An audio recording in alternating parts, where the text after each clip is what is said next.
My name is Marcus Hale. Until one Tuesday at 2:07 a.m., I thought my marriage to Isabel was solid. That night, her phone wouldn't stop buzzing. The screen lit up the room.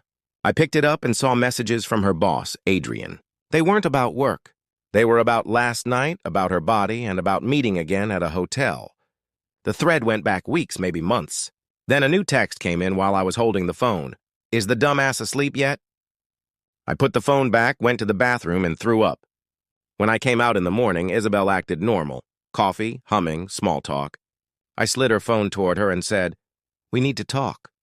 She went straight to anger. Why was I snooping? I said we were married. We shouldn't have secrets.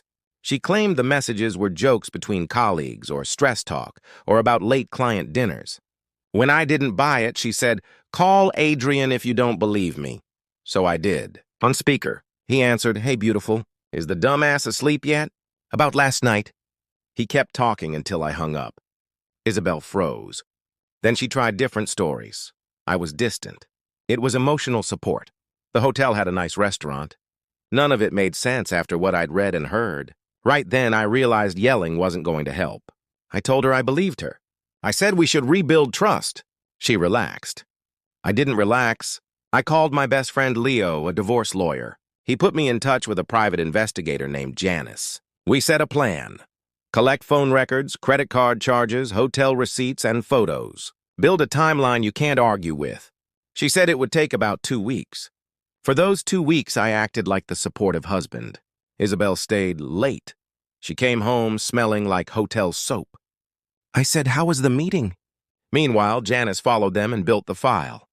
She got photos of them at the Marriott, records of charges, and a month-by-month log of calls and texts. When she was done, she said, "You have everything you need." Isabel's birthday was the next weekend. She'd invited 45 people to our house, including Adrian. Perfect timing. I also called Adrian's wife, Linda. I told her what I had. There was a long silence, and then she asked, "What time should I be there?" The day of the party, Isabel was thrilled. The house looked nice. Lights in the yard, food set up, a big cake. Guests arrived. Her parents hugged her. Her coworkers made small talk. At 7:15, Adrian came in carrying orchids and champagne like this was a classy date. He shook my hand. I kept my face steady. At 7:30, Linda slipped in quietly and stood near the back. When the cake came out, I tapped my glass for a toast. Everyone gathered around, smiling. I started with the usual nice words, then changed tone. I said I wanted to talk about the real woman I had been married to, the one who had carried on an affair with her boss for months. You could feel the air change. Isabel's smile fell. Her parents stared at me.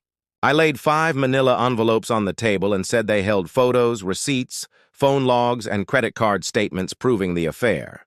I opened one and held up a photo, Isabel and Adrian walking into the Marriott hand in hand. Another, them kissing in the parking lot. A third left nothing to the imagination about room 412. Gasps, dropped glasses, people turning away. Isabel tried to speak. "Marcus, can we talk privately?" I said no. They made me look stupid in public. We were going to deal with it in public. I kept it short. I said, "Happy birthday," and set the divorce papers on the cake.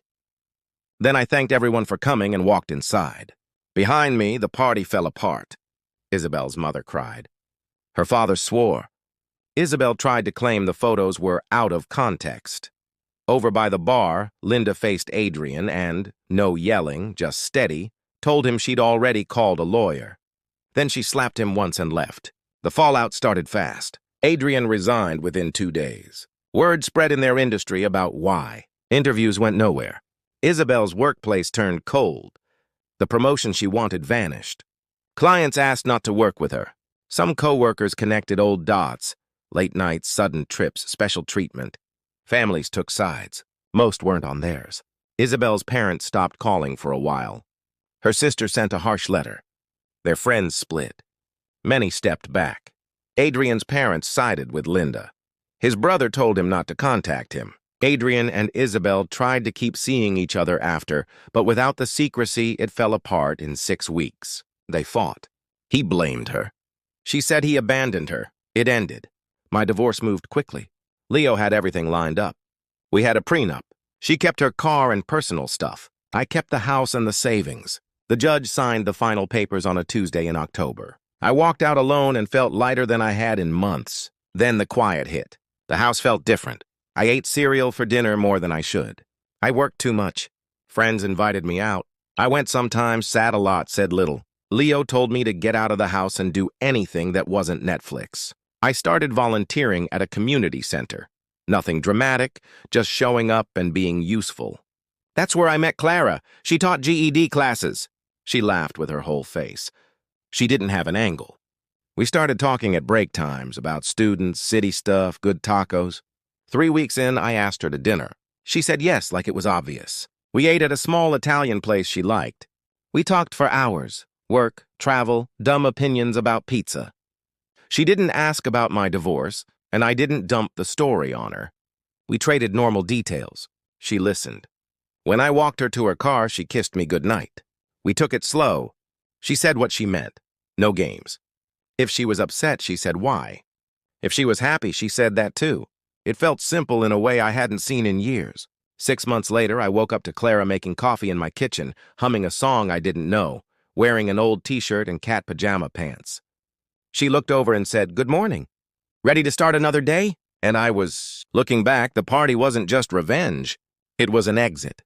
I had been living inside lies so long I couldn't see straight. Ending it loud forced it to end fast. I'm not saying everyone should do what I did. I'm saying it's what I chose and I can live with it.